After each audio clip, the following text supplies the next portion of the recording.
എല്ലാവർക്കും നമസ്കാരം. കോട്ടയം കാർസിൻ്റെ പുതിയൊരു വീഡിയോയിലേക്ക് എല്ലാവർക്കും ഹൃദയം നിറഞ്ഞ സ്വാഗതം. ഇന്ന് നമ്മൾ കൊണ്ടുവന്നിരിക്കുന്നത് വളരെ റെയറായിട്ട് കിട്ടുന്ന ഒരു വാഹനമാണ്. അപ്പോൾ ചോദിക്കും ഫോർച്യൂണർ റെയർ ആണോ എന്ന്? അല്ല, പക്ഷേങ്കിൽ ഫോർച്യൂണറിൽ വളരെ റെയറായിട്ടാണ് 4x4 മാനുവൽ വേരിയൻറ്റിലുള്ള വാഹനങ്ങൾ ഉള്ളത്. അപ്പം അത്രയും ഒരു വണ്ടിയാണ് നമ്മൾ കൊണ്ടുവന്നിരിക്കുന്നത്. വളരെ നീറ്റായിട്ട് മെയിൻറ്റെയിൻ ചെയ്തിരിക്കുന്ന 2019 മാനുഫാക്ചറിങ്, 19 രജിസ്ട്രേഷൻ, സിംഗിൾ ഓണർഷിപ്പിൽ 1,27,000 കിലോമീറ്റർ പ്രോപ്പർ കമ്പനി സർവീസ് റെക്കോർഡോടുകൂടി ഓടിയിരിക്കുന്ന ഫോർച്യൂണർ 4x4 മാനുവൽ വാഹനമാണ് ഇന്ന് നമ്മൾ നിങ്ങൾക്കായിട്ട് പരിചയപ്പെടുന്നത്. നമ്മൾ ചെയ്യുന്ന വാഹനങ്ങളുടെ ക്വാളിറ്റി നമ്മൾ 100% ഉറപ്പാക്കിയതിന് ശേഷമാണ് അതിൻ്റെ വീഡിയോ ചെയ്യുന്നത്. ഈ വീഡിയോയിൽ കാണിക്കുന്ന പോലെ നമ്മൾ ചെയ്തിരിക്കുന്ന വീഡിയോകൾ ഏകദേശം 50 വീഡിയോയ്ക്ക് മുകളിൽ നമ്മളിപ്പോൾ ചെയ്തിട്ടുണ്ട്. ഈ 50 വണ്ടികളും അതിലെ ഒരു 99% വാഹനങ്ങളും ഞാൻ തന്നെ എൻ്റെ കസ്റ്റമേഴ്സിന് വേണ്ടിയിട്ട് എടുത്തു കൊടുക്കുകയാണ് ചെയ്തിട്ടുള്ളത്. നമ്മുടെ വാഹനത്തിൻ്റെ എല്ലാം ക്വാളിറ്റി ആ ഒരു സെയിം രീതിയിലുള്ളതായിരിക്കും. അപ്പോൾ ഞാൻ ചെയ്യുന്ന വർക്കിൽ എനിക്ക് 100% കോൺഫിഡൻസ് ഉണ്ട്. ഞാൻ തരുന്ന സാധനത്തിലും എനിക്ക് അത്രയും കോൺഫിഡൻസ് ഉണ്ട്. നിങ്ങളൊരു വാഹനം ഡൽഹിയിൽ നിന്ന് പർച്ചേസ് ചെയ്ത് നാട്ടിൽ നിങ്ങളുടെ പേരിലാക്കുന്നിടം വരെ ഡൽഹിയിൽ നിന്നും എന്തെല്ലാം കാര്യങ്ങൾ ചെയ്തു തരണോ, നിങ്ങൾക്ക് ഏതെല്ലാം ഡോക്യുമെൻറ്റ്സ് തരണോ, അതെല്ലാം ഞാൻ കൃത്യമായിട്ട് നിങ്ങൾക്ക് ചെയ്തു തരുന്നതാണ്. അതുപോലെ വീഡിയോ കണ്ടിട്ടോ അല്ലെങ്കിൽ നമ്മുടെ ഗ്രൂപ്പിൽ വന്നിട്ടോ അല്ലെങ്കിൽ എനിക്ക് പേഴ്സണൽ മെസ്സേജ് അയച്ചിട്ടോ വീഡിയോയുടെ താഴെ കമൻറ്റ് ചെയ്തിട്ടോ 15-ന് വണ്ടി കിട്ടും, 12-ന് ഫോർച്യൂണർ 18 മോഡൽ കിട്ടും എന്നൊക്കെ പറയുന്നവരോട് ഒരു റിക്വസ്റ്റ് ഉണ്ട്. ദൈവത്തെ ഓർത്ത് അങ്ങനത്തെ മെസ്സേജുകൾ അയച്ച് നിങ്ങൾ എൻ്റെയും നിങ്ങളുടെയും സമയം വേസ്റ്റ് ചെയ്യാതെ നിങ്ങൾ നേരിട്ട് അവരുടെ കയ്യിൽ നിന്ന് പോയി വണ്ടി എടുത്തോളുക. കാരണം എൻ്റെ കയ്യിൽ അങ്ങനത്തെ വണ്ടികളില്ല. ഈ വാഹനങ്ങൾക്ക് എങ്ങനെയാണ് വില കുറയുന്നത് എന്നുള്ളത് എനിക്ക് വിശദമായിട്ട് നിങ്ങൾ വിളിച്ചു കഴിഞ്ഞാൽ ഞാൻ പറഞ്ഞു തരാം. ഒരു വീഡിയോയിലൂടെ പറഞ്ഞ് അത് വലിയൊരു വിവാദമാക്കാനൊന്നും ഞാൻ ആഗ്രഹിക്കുന്നില്ല. കാരണം ഓരോരുത്തരും അവരവരുടെ കഷ്ടപ്പാട്, അവരുടെ ജീവിതം, അതിന് വേണ്ടിയിട്ടാണ് ഈ ഫീൽഡിൽ നിൽക്കുന്നത്. അപ്പോൾ ഞാൻ കൊടുക്കുന്ന വണ്ടികൾ നമ്പറുകൾ, അതായത് ഞാൻ വിൽക്കുന്ന വണ്ടികളുടെ എണ്ണം കുറവാണെങ്കിൽ എനിക്ക് സമാധാനമായിട്ട് കിടന്ന് ഉറങ്ങാൻ പറ്റുന്നുണ്ട്. എൻ്റെ കയ്യിൽ നിന്ന് ആരും വണ്ടി എടുത്തിട്ട് ഇന്ന് വരെ നീ തന്ന വണ്ടി ഇതായി അങ്ങനെ ഒരു പണിയുണ്ടായിരുന്നു, ഇങ്ങനെ ഒരു പണിയുണ്ടായിരുന്നു, അല്ലെ ആ വണ്ടി ബ്രേക്ക് ഡൗൺ ആയി, അല്ലെങ്കിൽ അതിന് അങ്ങനെ ഒരു കംപ്ലൈൻറ്റ് ഉണ്ടായിരുന്നു എന്ന് പറയാനായിട്ട് ദൈവം അനുഗ്രഹിച്ച് ഇടവന്നിട്ടില്ല. ഇനിയോട്ട് അതിന് വരുത്താതെ ഇരിക്കാനായിട്ട് 100% കോൺസെൻട്രേറ്റ് ചെയ്താണ് ഞാൻ ഓരോ വാഹനങ്ങളും ഇൻസ്പെക്ട് ചെയ്യുന്നത്. അപ്പോൾ നമുക്കിനി വീഡിയോയിലേക്ക് കിടക്കാം. നമ്മൾ വീഡിയോ ചെയ്യുന്ന എല്ലാ വാഹനങ്ങളുടെയും A to Z, അതായത് എല്ലാ ഭാഗങ്ങളും കവർ ചെയ്തിട്ടുള്ള ഡീറ്റെയിൽ ആയിട്ടുള്ള വീഡിയോ ആണ് നമ്മൾ ചെയ്യാറുള്ളത്. അതുകൊണ്ട് നിങ്ങൾ ഈ വീഡിയോ കാണുന്നവർ പൂർണ്ണമായിട്ടും വീഡിയോ കാണാനായിട്ട് ശ്രദ്ധിക്കുക. അപ്പോൾ പതിവ് പോലെ നമുക്ക് ഈ ഒരു സൈഡിൽ നിന്ന് സ്റ്റാർട്ട് ചെയ്യാം. അപ്പോൾ നമ്മൾ ഓൾറെഡി പെയിൻ്റ് എല്ലാം ചെക്ക് ചെയ്തതാണ്. അപ്പം 1-2 പീസിൽ പെയിൻറ്റ് വന്നിട്ടുണ്ട്, ഒരു ചെറിയ റീപ്ലേസ്മെൻറ്റും വന്നിട്ടുണ്ട്. അപ്പോൾ അത് നമ്മൾ വീഡിയോയിൽ പറഞ്ഞു പോകുന്നതാണ്. എന്തെല്ലാം വർക്കുകൾ ചെയ്തിട്ടുണ്ടോ അതെല്ലാം ടൊയോട്ടയുടെ ഓതറൈസ്ഡ് ഷോറൂമിൽ നിന്ന് തന്നെ ചെയ്തിരിക്കുന്നതാണ്. അപ്പോൾ നമുക്കിനി ഇത് പറഞ്ഞു പോകാം. ഫ്രണ്ട് ബമ്പറും ബാക്ക് ബമ്പറും ഡൽഹി വണ്ടികൾ നോർമലി അറിയാം, റീപെയിൻറ്റഡ് ആണ്. അപ്പോൾ ഇനി ബാക്കി നമുക്ക് പറഞ്ഞു പോകാം. ഈ ഒരു ഫെൻഡറിൻ്റെ ഭാഗത്തേക്ക് വരുമ്പോഴത്തേന് ഈ ഫെൻഡർ റീപ്ലേസ്മെൻ്റ് ഉണ്ട്, റീപെയിൻ്റ് ഉണ്ട്. അപ്പോൾ നിങ്ങളവർക്കിത് ഭയങ്കര ആക്സിഡൻറ്റോ അങ്ങനെ വല്ലതും ആണോ എന്ന് ഒരിക്കലും അല്ല. ഈ ഫ്രണ്ട് വിൻഷീൽഡ് ഉൾപ്പെടെ ഒറിജിനലാണ് കിടക്കുന്നത്. അപ്പോൾ നമ്മൾ എൻജിൻ റൂം കാണിക്കുമ്പോൾ നിങ്ങളെ അപ്രോണിൻ്റെ ഭാഗവും ഫെൻഡറിൻ്റെ ഈ ഭാഗങ്ങളും ഫ്രണ്ടിലത്തെ ക്രോസ് പട്ടി എന്ന് പറയൂടെ, അതും എല്ലാം നമ്മൾ വ്യക്തമായിട്ട് എടുത്ത് കാണിക്കുന്നതാണ്. അപ്പോൾ റീപ്ലേസ്മെൻ്റ് ഉണ്ട് എന്ന് പറഞ്ഞുകൊണ്ട് അത് നല്ല വിശദമായിട്ട് തന്നെ നമ്മൾ ഈ വീഡിയോയിൽ കാണിക്കുന്നതായിരിക്കും. അപ്പോൾ ഇവിടെ എങ്ങും യാതൊരു വിധത്തിലുള്ള സ്ക്രാച്ചോ ഡെൻറ്റോ ഒന്നും വന്നിട്ടില്ല. ബോഡി ലൈൻ എല്ലാം ക്ലിയർ ആണ്. അപ്പോൾ ഇത് മാറിയിരിക്കുന്നതും ടൊയോട്ടയുടെ ഒറിജിനൽ ഷോറൂമിൽ നിന്ന് തന്നെ മാറിയിരിക്കുന്നതാണ്. അപ്പോൾ ഈ ഒരു ഡോറിലേക്ക് വരുമ്പോൾ ഇതിലൊന്നും യാതൊരു വിധത്തിലുള്ള സ്ക്രാച്ചോ ഡെൻറ്റോ ഒന്നും തന്നെ വന്നിട്ടില്ല. ഗ്ലാസ്സുകളെല്ലാം ഒറിജിനൽ ഗ്ലാസ്സുകൾ തന്നെയാണ്.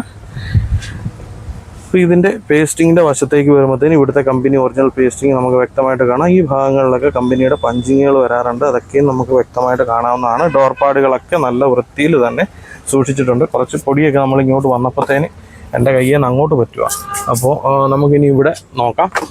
ഇവിടുത്തെ കമ്പനി ഒറിജിനൽ പഞ്ചിങ് മാർക്കുകൾ നമുക്ക് വ്യക്തമായിട്ട് കാണാവുന്നതാണ്. താഴെ വശത്തേക്ക് വരുമ്പോഴത്തേന് നല്ല ടൈറ്റ്, ഈ ഭാഗത്തെയും കമ്പനി ഒറിജിനൽ പഞ്ചിങ് നമുക്ക് വ്യക്തമായിട്ട് കാണാം. അപ്പോൾ ഇനി ഈ ഡോറുകളിലൊന്നും യാതൊരു വിധത്തിലുള്ള റീപെയിൻറ്റുകളും ഈ ഭാഗങ്ങളിലൊന്നും വന്നിട്ടില്ല. അപ്പോൾ ഇനി നമുക്ക് അടുത്ത ഡോറിലേക്ക് പോകാം. ഈ ഡോറിൻ്റെ ഉൾവശത്തേക്ക് വരുമ്പോഴും ഇവിടുത്തെ കമ്പനി ഒറിജിനൽ പേസ്റ്റിങ് നമുക്ക് വ്യക്തമായിട്ട് കാണാം. ഈ ഡോർപാടുകളും നല്ല വൃത്തിയിൽ തന്നെയാണ് സൂക്ഷിച്ചിട്ടുള്ളത്. ഇനി നമുക്ക് മേളിലത്തെ പഞ്ചിങ് മാർക്കുകൾ നോക്കാം. ഇവിടുത്തെയും കമ്പനി ഒറിജിനൽ പഞ്ചിങ് നമുക്ക് വ്യക്തമായിട്ട് കാണാവുന്നതാണ്. ഇനി താഴെ വശത്തേക്ക് വരുമ്പോഴത്തേന് ഇവിടുത്തെയും കമ്പനി ഒറിജിനൽ പഞ്ചിങ് നമുക്ക് വ്യക്തമായിട്ട് കാണാം. ഈ ഫ്യൂവൽ ടൈഡ് ക്വാർട്ടർ പാനലിലേക്ക് വരുമ്പോഴത്തേന് ഇതിൻ്റെ ഈ ഒരു ഭാഗത്ത്, ഈ വീലാർച്ചിൻ്റെ ഈ ഒരു ഭാഗത്ത് ചെറിയ രീതിയിൽ റീപെയിൻറ്റ് വന്നിട്ടുണ്ട്. അപ്പോൾ ഈ ഭാഗങ്ങളിലൊന്നും റീപെയിൻറ്റ് കയറിയിട്ടില്ല. നമ്മൾ ഫുള്ള് ചെക്ക് ചെയ്തുകൊണ്ടാണ് ഓരോ പീസും എടുത്ത് തന്നെ പറയുന്നത്. ഇനി നമ്മൾ ഇതിൻ്റെ ഡിക്കിയുടെ ഭാഗത്തേക്ക് വരുമ്പോൾ ഡിക്കിയിലെങ്കിൽ യാതൊരു വിധത്തിലുള്ള വർക്കുകളും ചെയ്തിട്ടില്ല, റീപെയിൻറ്റ് ഒന്നും തന്നെ വന്നിട്ടില്ല. ടെയിലൈറ്റ് എല്ലാം നല്ല ക്ലീൻ കണ്ടീഷനിലാണ് ഉള്ളത്. പിന്നെ ഇവിടെ വരുന്ന ഇത് അഡീഷണലായിട്ട് ഇവർ ചെയ്തിരിക്കുന്നതാണ്. ഇതിൽ ലൈറ്റും കാര്യങ്ങളും ഒക്കെ വരുന്നതാണ്. ഇനി നമുക്ക് ഇതിൻ്റെ ബൂട്ടൊന്ന് തുറന്ന് കാണാം.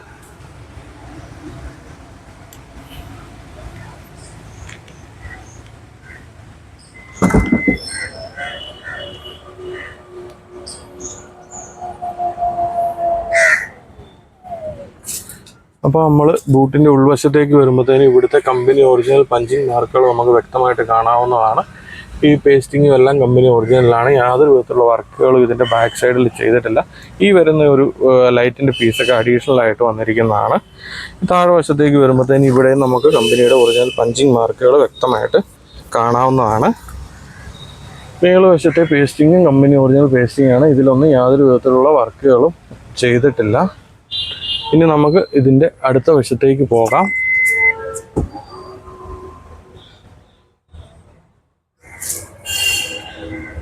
ഡിക്കിയുടെ ഈ ഒരു സൈഡിൽ നമുക്ക് സിഗ്മ 4 എന്നുള്ള ഇതിൻ്റെ ബാഡ്ജിങ് കാണാം. 4x4 മാനുവൽ വേരിയൻ്റ് ഉള്ള വാഹനമാണ്. ഇനി ഈ ഒരു ക്വാർട്ടർ പാനലിലേക്ക് വരുമ്പോഴത്തേന് ഇവിടെയൊന്നും യാതൊരു വിധത്തിലുള്ള ഡെൻറ്റുകൾ സംഭവിച്ചിട്ടില്ല. ചെറിയ ചെറിയ മൈന്യൂട്ടായിട്ട് നമ്മൾ റബ്ബിംഗ് പോളിഷിൽ പോകുന്ന ചെറിയ ചെറിയ 1-2 സ്ക്രാച്ചസ് വന്നിട്ടുണ്ട്. ഇനി നമുക്ക് ഈ ഒരു ഡോറിലേക്ക് വരാം. ഈ ഒരു ഡോറിൻ്റെ ഉൾവശത്തേക്ക് വരുമ്പോഴത്തേന് ഇവിടുത്തെയും കമ്പനി ഒറിജിനൽ പേസ്റ്റിങ് നമുക്ക് വ്യക്തമായിട്ട് കാണാം. ഈ ഭാഗങ്ങളിലൊന്നും യാതൊരു വിധത്തിലുള്ള വർക്കുകളും ചെയ്തിട്ടില്ല. നമ്മളൊരു ഇൻറ്റീരിയർ ക്ലീനിങ്ങും ഒക്കെ ചെയ്യണം. ഈ ഭാഗത്തേക്ക് വരുമ്പോൾ ഇവിടുത്തെയും കമ്പനി ഒറിജിനൽ പഞ്ചിങ് മാർക്കുകൾ നമുക്ക് വ്യക്തമായിട്ട് കാണാവുന്നതാണ്. താഴെ വശത്തേക്ക് വരുമ്പോഴത്തേന് ഇവിടുത്തെയും കമ്പനി ഒറിജിനൽ പഞ്ചിങ് മാർക്കുകൾ നമുക്ക് വ്യക്തമായിട്ട് കാണാവുന്നതാണ്. ഇനി നമ്മൾ ഈ ഡോറുകളിലൊന്നും യാതൊരു വിധത്തിലുള്ള ഡെൻറ്റുകളും സ്ക്രാച്ചുകളോ റീപെയിൻറ്റോ ഒന്നും തന്നെ വന്നിട്ടില്ല. ഇനി നമുക്ക് അടുത്ത ഡോറിലേക്ക് പോകാം. ഫ്രണ്ട് ഡോറിലേക്ക് വരുമ്പോഴത്തേന് ഇവിടുത്തെയും കമ്പനി ഒറിജിനൽ പേസ്റ്റിങ് നമുക്ക് വ്യക്തമായിട്ട് കാണാവുന്നതാണ്. ഡോർ പാടുകളിലേക്ക് വരുമ്പോഴത്തേന് ഇവിടെ എല്ലാം നല്ല വൃത്തിയിലാണ് ഇരിക്കുന്നത്. സ്വിച്ചുകളൊക്കെ നല്ല വൃത്തിയിൽ തന്നെ മെയിൻറ്റെയിൻ ചെയ്തിട്ടുണ്ട്. ഇനി മേള് വശത്തേക്ക് വരുമ്പോഴത്തേന് ഇവിടുത്തെ കമ്പനി ഒറിജിനൽ പഞ്ചിങ് നമുക്ക് കാണാം. ഈ ഭാഗത്തേക്ക് വരുമ്പോൾ ഇവിടുത്തെയും കമ്പനി ഒറിജിനൽ പഞ്ചിങ് മാർക്കുകൾ കൃത്യമാണ്. ഇനി നമുക്ക് ഇതിൻ്റെ ഫ്രണ്ട് വശത്തേക്ക് പോകാം. ഈ ഒരു ഫെൻഡറിലേക്ക് വരുമ്പോഴത്തേന് ഇതിലൊന്നും യാതൊരു വിധത്തിലുള്ള സ്ക്രാച്ചോ ഡെൻറ്റോ വർക്കുകളോ ഒന്നും തന്നെ ചെയ്തിട്ടില്ല. ഇവിടെ ഒന്നും യാതൊരു വിധത്തിലുള്ള റീപെയിൻറ്റും വന്നിട്ടില്ല. ഇനി നമ്മുടെ മെയിൻ പാർട്ടായിട്ടുള്ള ബോണറ്റിലേക്ക് വരുവാണ്. ബോണറ്റിലേക്ക് വരുമ്പോഴത്തേന് ഈ ബോണറ്റ് റീപെയിൻറ്റ് ചെയ്തിട്ടുണ്ട്. വേറെ വർക്കുകളൊന്നും ചെയ്തിട്ടില്ല. അപ്പോൾ അത് ഞാൻ എടുത്ത് നിങ്ങളെ ബോണറ്റിൻ്റെ ഉൾവശം ഫുള്ളായിട്ട് കാണിക്കാം. കമ്പനി ഒറിജിനൽ ബോണറ്റ് തന്നെയാണ്. ഇതിൽ റീപെയിൻറ്റ് വന്നിട്ടുണ്ട്. അപ്പോൾ ഇനി നമുക്കിത് ബോണറ്റ് തുറന്ന് ഉൾവശവും ഒന്ന് കാണാം. വണ്ടി സ്റ്റാർട്ട് ചെയ്തതിൻ്റെ സൗണ്ടും ഒന്ന് കേൾക്കാം.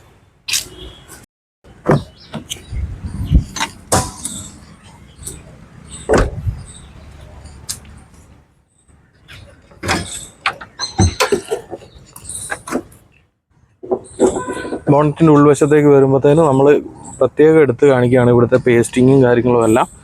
ഈ ഭാഗങ്ങളിലെല്ലാം പേസ്റ്റിങ് കമ്പനി ഒറിജിനൽ പേസ്റ്റിങ് തന്നെയാണ്. അപ്പുറമിൻ്റെ ഭാഗത്തേക്ക് വരുമ്പോഴത്തേന് നിങ്ങൾക്ക് വ്യക്തമായിട്ട് കാണുന്നതിനാണ് ഇത്രയും സൂം ചെയ്ത് കാണിക്കുന്നത്. ഈ ഭാഗങ്ങളിലൊന്നും യാതൊരു വിധത്തിലുള്ള വർക്കുകളും ചെയ്തിട്ടില്ല. ഇനി നമുക്ക് ഈ ഫ്രണ്ട് വശത്തേക്ക് വരുമ്പോഴത്തേനും ഇവിടുത്തെ കമ്പനി ഒറിജിനൽ പഞ്ചിങ് മാർക്കുകൾ നമുക്ക് വ്യക്തമായിട്ട് കാണാം. അത്യാവശ്യം നല്ല വൃത്തിയിൽ തന്നെ എൻജിൻ റൂം മെയിൻറ്റെയിൻ ചെയ്തിട്ടുണ്ട്. ഇനി നമുക്കിത് സ്റ്റാർട്ട് ചെയ്തിട്ട് ഇതിൻ്റെ സൗണ്ട് ഒന്ന് കേൾക്കാം.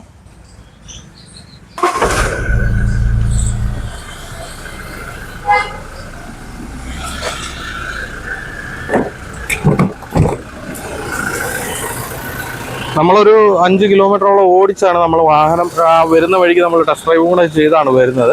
വണ്ടിയിൽ ഒരിടത്ത് പോലും യാതൊരു വിധത്തിലുള്ള ലാഗോ കാര്യങ്ങളോ ഒന്നും ഗിയർ ഷിഫ്റ്റിൽ വന്നിട്ടില്ല. ക്ലച്ചൊക്കെ നല്ല സ്മൂത്താണ്. അതുപോലെ ഇത് 6 ഗിയറാണ് വരുന്നത്. 6 ഗിയറാണ് ഇതിൽ വരുന്നത്. മാനുവൽ വണ്ടിയാണ്, ഒന്നും കൂടെ എടുത്ത് പറയുകയാണ്. അപ്പോൾ വളരെ സൈലൻ്റ് ആയിട്ടുള്ളൊരു എഞ്ചിനാണ്. യാതൊരു വിധത്തിലുള്ള അബ്നോർമൽ നോയ്സുകളോ കാര്യങ്ങളോ ഒന്നും തന്നെ വന്നിട്ടില്ല. എഞ്ചിൻ റൂമിനകത്ത് വയറിങ്ങും കാര്യങ്ങളും എല്ലാം നല്ല വൃത്തിയിൽ തന്നെയാണ് ഇരിക്കുന്നത്. പ്രോപ്പർ കമ്പനി സർവീസിൽ തന്നെ ഈ 1,27,000 കിലോമീറ്റർ ഓടിയിരിക്കുന്ന വാഹനമാണ്. ലേറ്റസ്റ്റ് ആയിട്ട് സർവീസ് കുറച്ച് മുമ്പെങ്ങാണ്ടാണ് ചെയ്തിട്ടുള്ളത്. ഞാൻ എൻ്റെ സർവീസ് റെക്കോർഡ്സ് അവൈലബിൾ ആണ്. അപ്പോൾ ഇനി നമുക്ക് ഈ വാഹനത്തിൻ്റെ ഇൻറ്റീരിയറും ടയറും ഒക്കെ ഒന്ന് കാണാം. ഈ വാഹനത്തിൻ്റെ ഇൻറ്റീരിയറിലേക്ക് വരുമ്പോഴത്തേന് വളരെ വൃത്തിയിൽ തന്നെ മെയിൻറ്റെയിൻ ചെയ്തിട്ടുണ്ട്. ഡാഷ്ബോർഡിലോ സെൻട്രൽ കൺസോളിലോ ഒന്നും യാതൊരു വിധത്തിലുള്ള ഡാമേജും വന്നിട്ടില്ല. സ്റ്റിയറിങ്ങിലാണെങ്കിലും അത്യാവശ്യം നല്ല വൃത്തിയിൽ തന്നെയാണ് സ്വിച്ചുകളും മറ്റുമെല്ലാം ഇരിക്കുന്നത്. ഇനി നമുക്കിതിൻ്റെ സീറ്റുകളിലേക്ക് വരാം. സീറ്റുകളിലേക്ക് വരുമ്പോഴത്തേന് കമ്പനി ഒറിജിനൽ ലെതർ സീറ്റുകളാണ് ഈ വാഹനത്തിൽ വന്നിട്ടുള്ളത്. ഈ ഒരു ഭാഗത്തേക്ക് വരുമ്പോഴത്തേന് നമുക്ക് ഈ ഒരു ഭാഗത്തേക്ക് ക്വാളിറ്റി കാണുമ്പോഴത്തേന് അറിയാം. ഇത് ഈ 1.27 ഓടിയതാണെങ്കിലും അത്യാവശ്യം നല്ല രീതിയിൽ തന്നെ മെയിൻറ്റെയിൻ ചെയ്തിട്ടുണ്ട്. നോർമലി ഇതൊക്കെ പതുങ്ങി ഇവിടെയൊക്കെ ഒരു സ്റ്റിച്ചൊക്കെ പോയി ഇരിക്കേണ്ടതാണ്. അതുപോലെ ഈ വാഹനത്തിൻ്റെ ഡ്രൈവർ സീറ്റും കോ ഡ്രൈവർ സീറ്റും ഇലക്ട്രിക്കലി അഡ്ജസ്റ്റ് ചെയ്യാവുന്ന സീറ്റുകളാണ് 2019 മോഡലുകളിൽ വരുന്നത്. ഇനി നമുക്ക് പുറകെ നിര സീറ്റുകൾ കാണാം. പുറകെ നിര സീറ്റുകളും വളരെ വൃത്തിയിൽ തന്നെ മെയിൻറ്റെയിൻ ചെയ്തിട്ടുണ്ട്. കമ്പനി ഒറിജിനൽ ലെതർ സീറ്റുകളാണ് ഈ ഭാഗത്തും വന്നിട്ടുള്ളത്. അതിലൊന്നും യാതൊരു വിധത്തിലുള്ള ഡാമേജും സംഭവിച്ചിട്ടില്ല. പുറകിലത്തെ സീറ്റ് മടക്കി വെച്ചിരിക്കുകയാണ്. അതും നല്ല വൃത്തിയിൽ തന്നെ സൂക്ഷിച്ചിട്ടുള്ളതാണ്. ടോപ്പിലേക്ക് വരുമ്പോൾ ടോപ്പും വളരെ വൃത്തിയിൽ തന്നെ മെയിൻറ്റെയിൻ ചെയ്തിട്ടുണ്ട്. ഈ ഭാഗങ്ങളിലൊക്കെ നിങ്ങൾക്ക് കാണുമ്പോൾ അറിയാം വണ്ടി അത്യാവശ്യം നല്ല രീതിയിൽ മെയിൻറ്റെയിൻ ചെയ്തിട്ടുണ്ട് എന്നുള്ളത്. ഇനി നമുക്കിതിൻ്റെ ടയറിൻ്റെ ഭാഗത്തേക്ക് പോകാം. ടയറിൻ്റെ ഭാഗത്തേക്ക് വരുമ്പോഴത്തേന് അത്യാവശ്യം ഒരു 75-80% ത്രെഡുള്ള ബ്രിഡ്ജ് സ്റ്റോണിൻ്റെ 4 ടയറുകളാണ് ഈ വാഹനത്തിലുള്ളത്. സ്റ്റെപ്പിനിയുടെ ഭാഗത്തേക്ക് വരുമ്പോഴത്തേന് സ്റ്റെപ്പിനി ഓൾമോസ്റ്റ് ഒരു 75-80% ഉള്ള സ്റ്റെപ്പിനിയാണ് ഈ വാഹനത്തിൽ വന്നിട്ടുള്ളത്. അപ്പോൾ 2019 മാനുഫാക്ചറിങ്, 19 രജിസ്ട്രേഷൻ, സിംഗിൾ ഓണർഷിപ്പിൽ 1,27,000 കിലോമീറ്റർ പ്രോപ്പർ കമ്പനി സർവീസ് റെക്കോർഡോട് കൂടി ഓടിയിരിക്കുന്ന 4x4 മാനുവൽ വേരിയൻറ്റിലുള്ള ഫോർച്യൂണറാണ് ഈ വാഹനം. ഇതുകൂടാതെ നമ്മുടെ കയ്യിൽ 2019 മാനുഫാക്ചറിങ്, 19 രജിസ്ട്രേഷൻ, സിംഗിൾ ഓണർഷിപ്പിൽ വരുന്ന 4x2 മാനുവൽ വാഹനവും നമുക്ക് അവൈലബിൾ ആണ്. സെയിം വൈറ്റ് കളറിൽ തന്നെയാണ്. ആ വാഹനത്തിൻ്റെ വീഡിയോയുടെ ലിങ്ക് നമ്മുടെ ഡിസ്ക്രിപ്ഷൻ ബോക്സിൽ ഞാൻ ആഡ് ചെയ്യുന്നതാണ്. അപ്പോൾ ആ വാഹനത്തിനും താല്പര്യമുള്ള ആരെങ്കിലും ഉണ്ടെങ്കിൽ നമ്മളെ താഴെ കൊടുത്തിരിക്കുന്ന നമ്പറിൽ കോൺടാക്റ്റ് ചെയ്യുക. അതുപോലെ നമുക്ക് ഇനി അവൈലബിൾ ആയിട്ടുള്ള വാഹനം എന്ന് പറയുന്നത് 2018 മാനുവൽ ജി വേരിയൻറ്റിലുള്ള ഇന്നോവ ക്രിസ്റ്റയും നമുക്ക് അവൈലബിൾ ആണ്. 78,000 കിലോമീറ്റർ മാത്രം ഓടിയിരിക്കുന്ന ബ്രോൺസ് കളറിലുള്ള വാഹനമാണ്. അതിൻ്റെ വീഡിയോയുടെ ലിങ്കും ഞാൻ ഈ വീഡിയോയുടെ ഡിസ്ക്രിപ്ഷൻ ബോക്സിൽ ആഡ് ചെയ്യുന്നതാണ്. അപ്പോൾ വളരെ റെയറായിട്ടാണ് 4x4 മാനുവൽ വേരിയൻറ്റിലുള്ള വാഹനങ്ങൾ കിട്ടുന്നത്. അപ്പോൾ ഈ വാഹനത്തിൻ്റെ ഇൻഷുറൻസ് അടുത്ത വർഷം 2026 വരെ വാലിഡ് ആണ്. ഫുൾ കവർ ഇൻഷുറൻസ് തന്നെയാണ് വന്നിട്ടുള്ളത്. അതുപോലെ ഈ വാഹനത്തിന് ഇവർ ആസ്ക് ചെയ്യുന്ന റേറ്റ് എന്ന് പറയുന്നത് 23,50,000 രൂപയാണ്. അത് നെഗോഷ്യബിൾ ആയിട്ടുള്ള റേറ്റാണ്. വലിയൊരു ഭീമമായ തുകയൊന്നും നെഗോഷിയേഷൻസ് ഉണ്ടാവില്ല എന്ന് അവർ പ്രത്യേകം പറഞ്ഞിട്ടുണ്ട്. ഈ വാഹനം സ്വന്തമാക്കാൻ ആഗ്രഹിക്കുന്നവർ തീർച്ചയായിട്ടും കോട്ടയം കാർസിൻ്റെ താഴെ കൊടുത്തിരിക്കുന്ന നമ്പറിൽ എത്രയും പെട്ടെന്ന് തന്നെ നമ്മളെ കോൺടാക്റ്റ് ചെയ്യുക.